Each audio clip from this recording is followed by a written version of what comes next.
വെയിൽ കൊള്ളുക എന്ന് പറയുന്നത് പണ്ട് മുതലേ നമുക്ക് കുറച്ച് മടിയുള്ള ഒരു കാര്യമാണ് അല്ലേ. എന്തൊക്കെ വൈറ്റമിൻസ് ഉണ്ടെന്ന് പറഞ്ഞാലും വെയിലത്ത് പുറത്തിറങ്ങാൻ കുറച്ച് ബുദ്ധിമുട്ടാണ്, പ്രത്യേകിച്ച് ചെറുപ്പക്കാർക്ക്. ഇതിന് കാരണം വേറൊന്നുമല്ല, വെയിൽ കൊണ്ടുണ്ടാവുന്ന കരിവാളിപ്പ് അല്ലെങ്കിൽ സൺ ടാൻ ഉണ്ടാവുമോ, അത് വന്നു കഴിഞ്ഞ് എന്ത് ചെയ്യണം എന്ന് അറിയാത്തത് കൊണ്ടാണ്. ഇതിന് പരിഹാരമായിട്ട് നമുക്ക് എല്ലാവർക്കും വീട്ടിൽ ചെയ്യാവുന്ന ഒരു കാര്യം പറഞ്ഞു തരാം. നമ്മുടെയൊക്കെ തന്നെ അടുക്കളയിലുള്ള ഒരു കാര്യമാണ് തൈര്. നല്ല തൈര് നമ്മൾ വീട്ടിൽ തന്നെ ഉണ്ടാക്കുന്നതാണെങ്കിൽ പ്രത്യേകിച്ചും നല്ലതാണ്. തൈര് എടുത്തിട്ട് നമ്മൾ വെയിൽ കൊണ്ട ഭാഗങ്ങളിൽ കയ്യിലോ കാലിലോ മുഖത്തൊക്കെ തന്നെ നമ്മൾ അപ്ലൈ ചെയ്ത് ഒരു 20 മിനിറ്റ് കഴിഞ്ഞതിന് ശേഷം സാധാരണ വെള്ളത്തിൽ വാഷ് ചെയ്യുക. ഇത് നമ്മൾ വെയിൽ കൊണ്ട് വന്ന് 1 മണിക്കൂറിനുള്ളിൽ തന്നെ ചെയ്യാനായിട്ട് ശ്രദ്ധിക്കുക കേട്ടോ.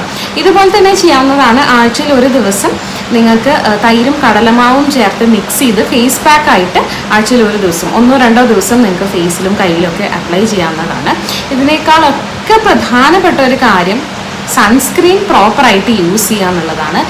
നിങ്ങളുടെ സ്കിൻ ടൈപ്പ് അനുസരിച്ചിട്ടുള്ള ഒരു സൺസ്ക്രീൻ നിങ്ങൾ പുറത്തിറങ്ങുന്നതിന് 10 മിനിറ്റ് മുമ്പ് തന്നെ അപ്ലൈ ചെയ്യുക. അതുപോലെ തന്നെ ഒരുപാട് സൺലൈറ്റ് എക്സ്പോഷർ ഉള്ള ഒരാളാണെങ്കിൽ നിങ്ങൾ 3 മണിക്കൂറിന് ശേഷം മുഖം കഴുകി ഒന്നും കൂടി റീ അപ്ലൈ ചെയ്യാനായിട്ട് ശ്രദ്ധിക്കുക.